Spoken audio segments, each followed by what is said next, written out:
Uh, well, I've restarted the stream, but I have lost a great deal of content from the thing just freezing on me. Alright then. We'll be handing out pockets in some other districts later, so we'll get going now. Have a good day, you two. Well, guess we sent Charlotte off. Shall we go see how Neverlette's doing? As long as he's not so busy that he doesn't have time to chat anyway. Alright, conversation with Neuvillette.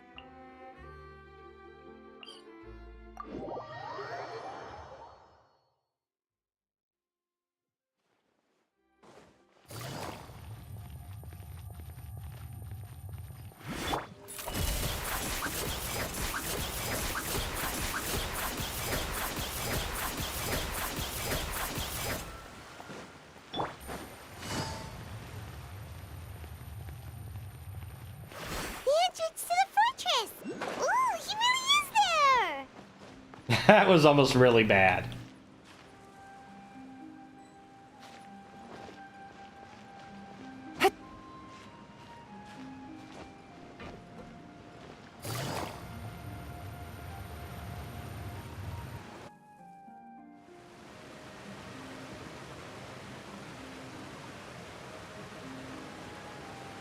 So, you really are here, Neverlette!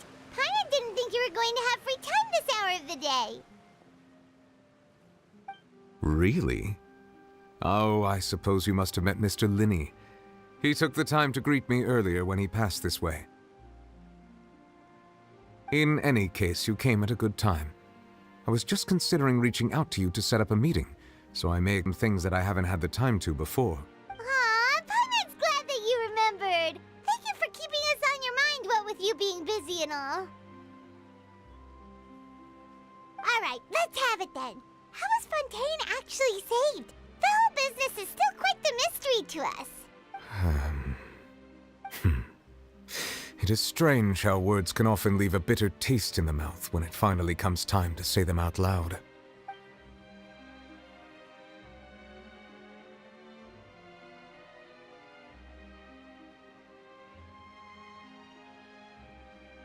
Whoa. So that's what happened? Focalor destroyed the divine throne of the Hydro Archon and restored your power to you, transforming you into a fully fledged elemental dragon sovereign! But Paimon still doesn't quite get what you did to save the Fontanians from dissolving. For me, the authority of the ancient dragons refers to absolute control over the hydro element.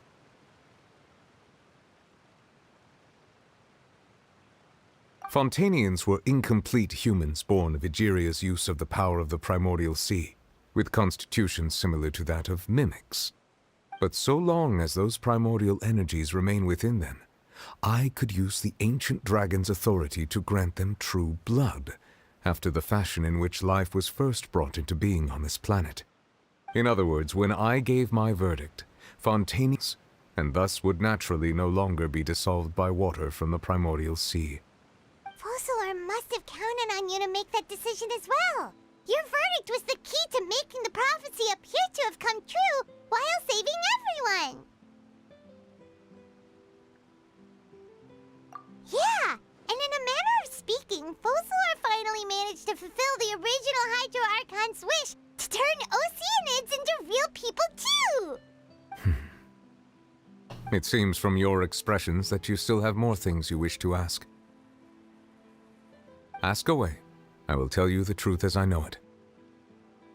I have investigated his case along many avenues, and I have learned that he once fell into an unknown chasm when he was young. There, by chance, he awakened the all-devouring narwhal.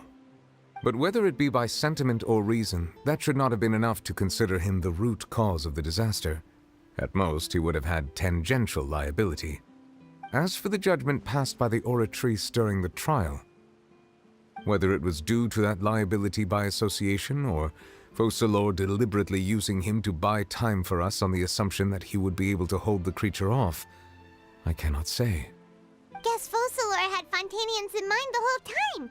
In the end, it was thanks to her that they finally became real humans. Hang on a second. Paimon suddenly got another question. Back when Fontanians hadn't yet become real humans, were the children they had also transformed Oceanids? Life has always flowed like water. Do you recall how Fontanians would often come to the Fountain of Lucine to pray for children? Yeah, Lynette said the fountain is where all the waters in Fontaine converge. In truth, even those couples did not know that such prayers were no mere custom, but instead a form of ritual. Those Wow. Oceanids who were blessed within the spring water would later descend as new humans in the coming months. Paimon sorta gets it now. Either way, seems like this ritual won't be of any further use, but it'll probably live on as a local custom. Ask away. I will tell you the truth as I know it. Yeah, about that. Risley said Farina has already left. What's that all about? Ah, Lady Farina. The people are only aware that her death sentence has not been carried out. She abdicated the post of Hydro Archon and left affairs related to that title to me, before leaving the Opera House. I related Focalor's words to her faithfully and completely. After hearing them, she seemed neither saddened nor comforted. She simply said that she was tired and needed to rest. Having said that, she then packed her things and moved out of the Opera House, not unlike how an ordinary person might. But she's still got a place to stay, right? You need not worry. I will make arrangements to ensure that she will not want for food, clothing, board, or travel. In truth, I am somewhat happy for her. The wear and tear on her spirit will, of course, take time to heal. But now that she no longer has to play the role of Focalor the Hydro Archon, she can finally lay down her burdens and lead a normal life. What about you then? What are your plans now that you've regained your full powers as the Hydro Dragon? After Focalor passed on, the Oratrice also ceased to function. This matter will directly affect our trials. After much careful consideration, I've decided to take over its role in our courts. From now on, I shall hear cases and pass verdicts by myself. Looks like you're still considering stuff from the perspective of the Udex, huh? As an elemental dragon, there are indeed many things that I must do. But this power and this duty, in a manner of speaking, you could say that both were granted to me. As such, before I attend to my other responsibilities, I must first and foremost continue to serve Fontaine as its highest judge. The duty of the Hydro Sovereign and the duty of the Udex shall coexist within my person. Additionally, the Hydro Archon's departure has brought about another problem, which is that the Opera House shall no longer produce indemnitium. That's true. That power was derived from the people's faith in the Hydro Archon, wasn't it? Wait, but the various mechs and machines in the city are all still okay. Where are they getting their energy from? As I am now, I have full command over New Musia, and it can serve as a complete substitute. Another reason why I cannot quite leave Fontaine immediately. Wow. This ancient dragon's authority stuff is really quite useful, huh? Ask away. I will tell you the truth as I know it. Oh, that's right! They say you've given it to the knave as a diplomatic gift or something! Leaving aside their intentionality, the two Fatui Harbingers have indeed done much for us during this crisis. Their sole remaining goal in Fontaine, at least at this point, would seem to be the Gnosis. The Oratrice has ceased to function. The Hydro Archon's divine throne is now no more, and I do not need the Gnosis's power.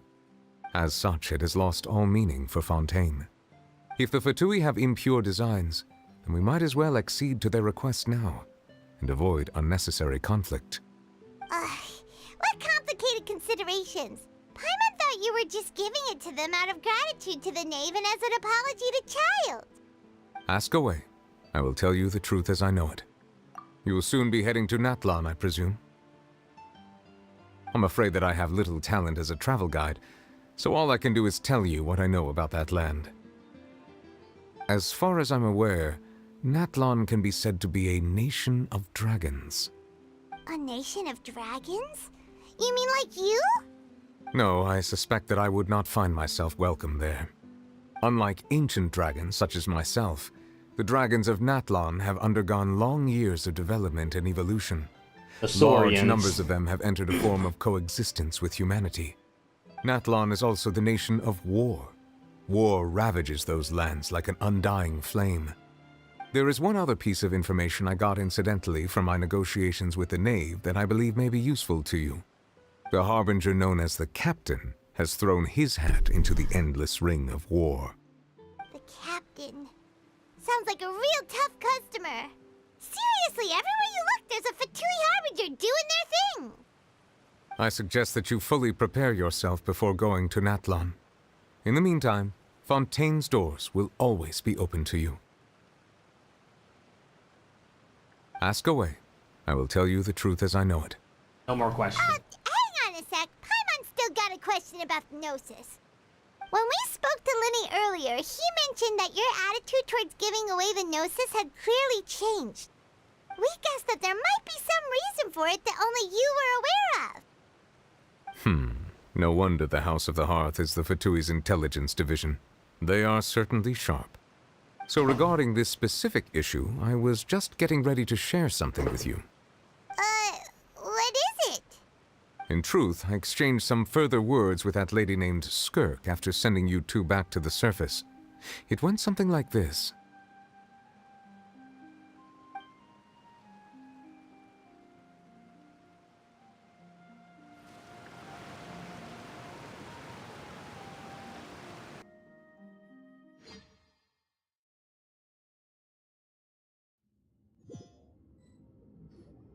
Well, we're going to head topside to see what's going on. You hurry over soon as well, all right, Nervalet? Whoa! What next? The all-devouring narwhal isn't here, so I'm no longer getting any interference. I can finally catch the scent of your power, what it's made of. It is the authority of the planet's primordial dragons, but with something very similar to a god's curse mixed in. It's quite a novel blend. I'm sure I've encountered something like this before. What was it again? I do not know what you speak of. Of course. How could I forget? You should have the remains of the third Descender on your person, yes? Remains? I've never heard of any such thing. According to your parlance, I believe it may be called a gnosis. Well, that much is true. After Focalor's divinity faded, she handed her gnosis to me. But I fear I have never heard of it described in the manner that you just did. I've been training with my master, the Foul, ever since I was young, and I have never returned to the surface since. So most of the information I possess, I got from him. It is only natural for those who are greater than humanity to possess a different sort of common sense, which is why there are so many problems in our attempts to communicate with humans. Regardless, you should probably get rid of objects of misfortune to prevent any disasters from befalling you. To live in itself is a blessing. But once a person dies, the bonds he once had with this world shall all turn to curses. What do you mean by that? No need to fret. These are just my personal thoughts, and my reason for no longer wishing to return to the surface. This third Descender you refer to, who are they? And when did they die? Master never mentioned them to me. Perhaps it just wasn't that important for me to know. If you're interested, though, I could ask him. I'll be sure to pass the answer on to you next time. Next time? You believe we will meet again? I do. Wait. I have a disciple of my own, don't I? He can be the messenger then.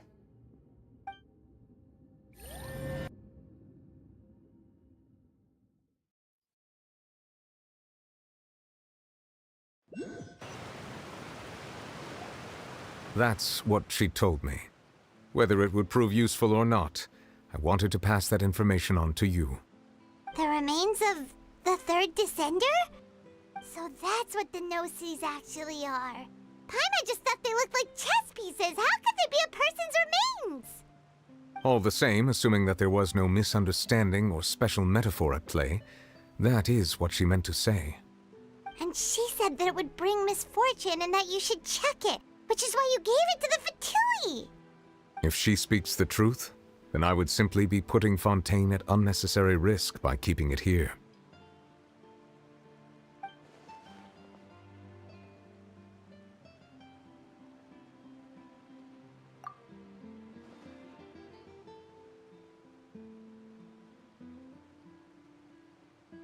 I had guessed that you might already be familiar with this concept, but I did not expect you to be one of them. That means that the Gnosis, which are exceedingly element-compatible and can even enhance elemental abilities, do indeed come from the third Descender. I wonder, does your body also possess similar properties? It does. Like being able to use elemental powers without a vision. That does sort of count as special compatibility, right? No, let's not think about this stuff right now. It just feels creepy. Comparing the Traveler to the dead third Descender and all. That's what you say, but this topic still feels like bad luck. Once Childe recovers, let's get some more answers out of him. Or go look for his master and get the answers that way. I too believe it unwise to make too many blind guesses when information is lacking. The same is true of being at court. All right. Whatever the case, it seems like the crisis here in Fontaine's over for now. Yes. All of Focalors' efforts were for this moment as well. But she sacrificed herself in the end as a god, and she suffered through all those years as a human. Was that really what she wanted?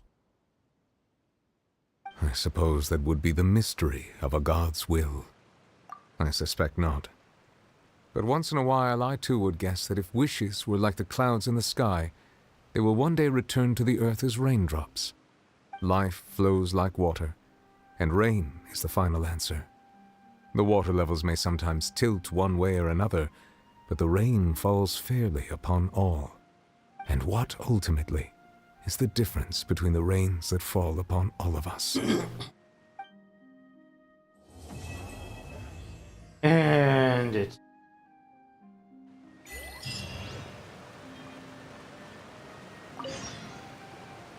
It seems from your expressions that you still have... Ask away. I will tell you the truth as I know it. I suggest that you fully prepare yourself before going to Natlan. Okay, he had nothing.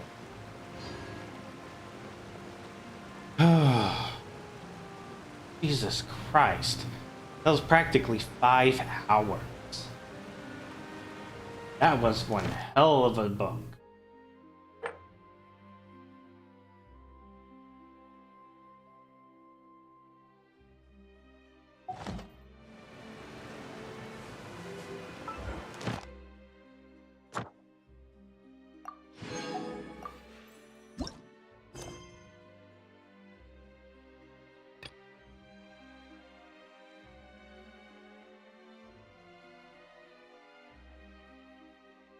Eru?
Loaded.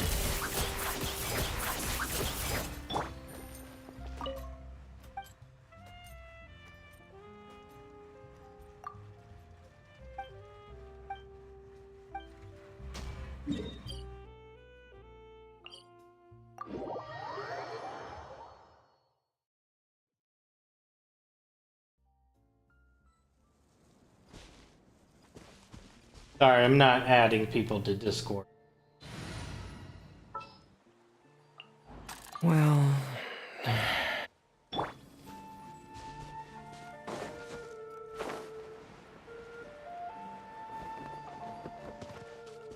Whoops.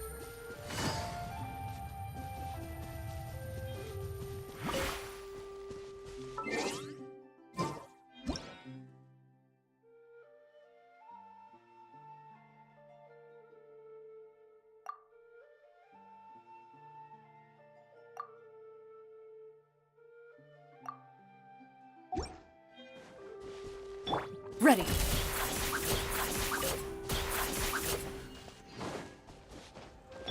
Hey!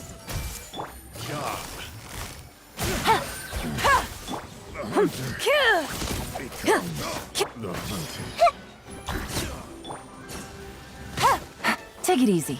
Loaded.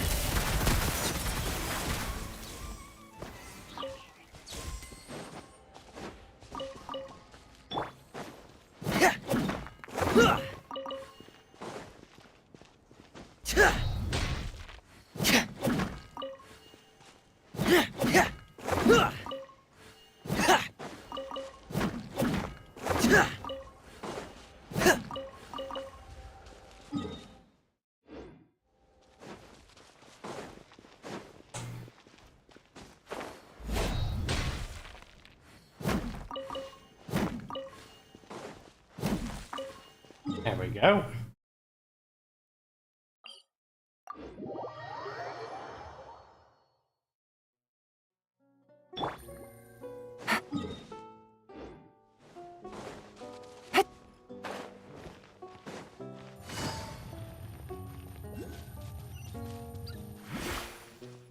Into the shadows.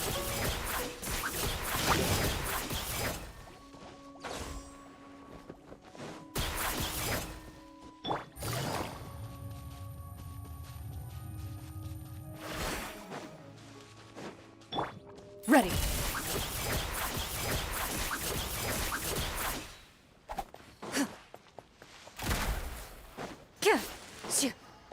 Oh, there they are.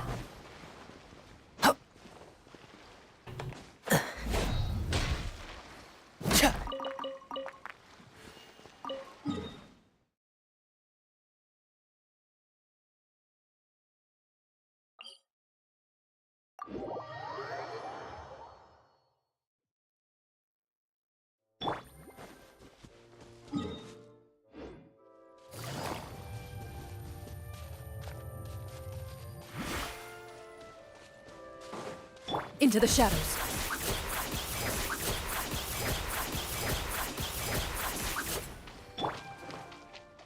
I see everything! Quietly now. Here comes the catch.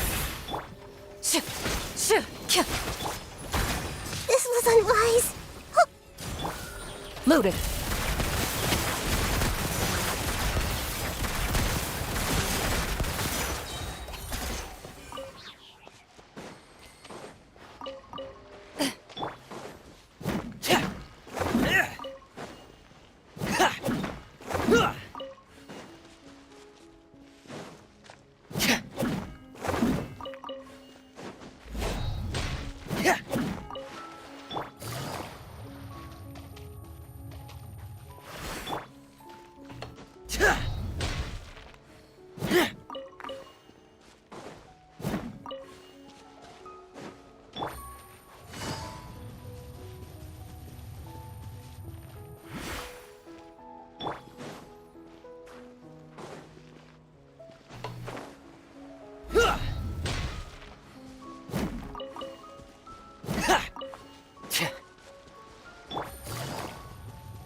Take it easy.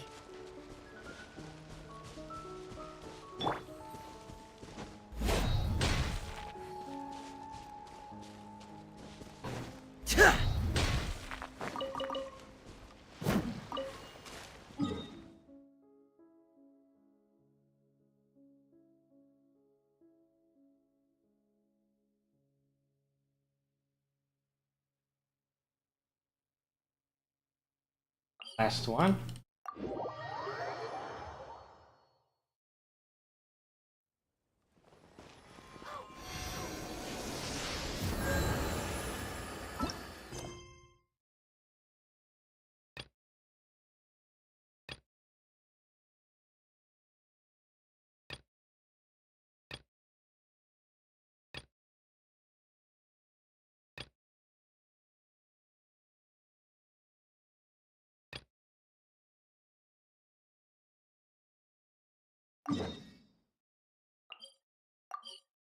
Alright, let's get this done too.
Alright, should be fine so long as I don't talk to Catherine.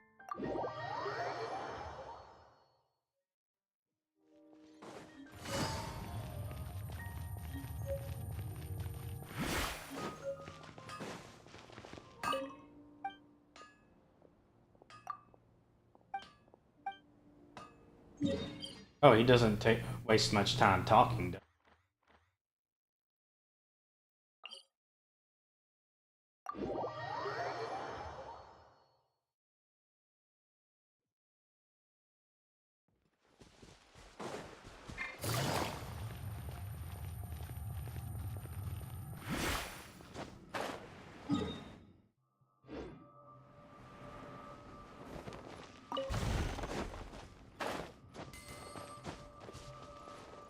Ready.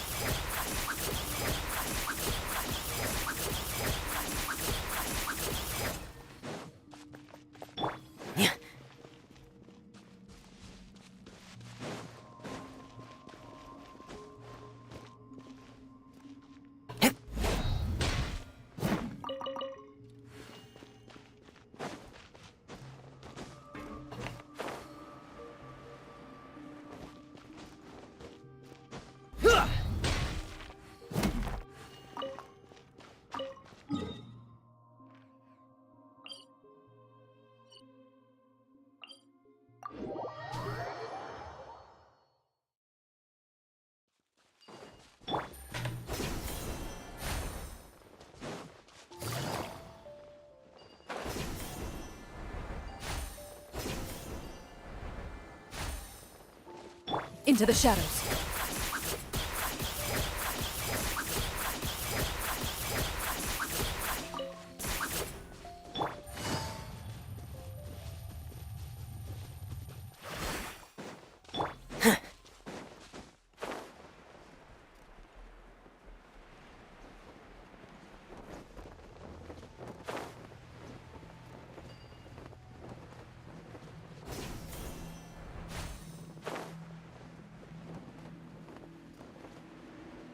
Are?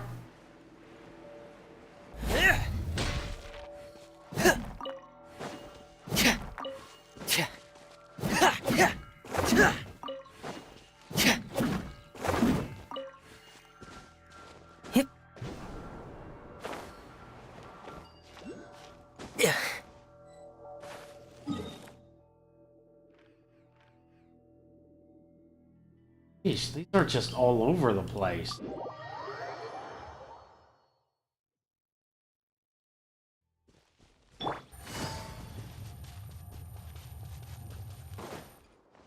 Loaded.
to grab that.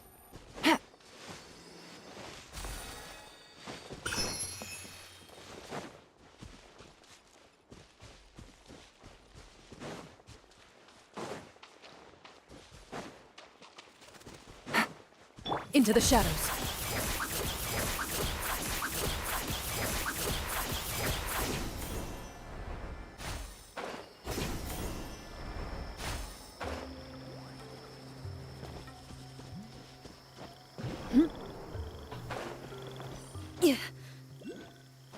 Prey will usually rest on rainy days, but not the hunter.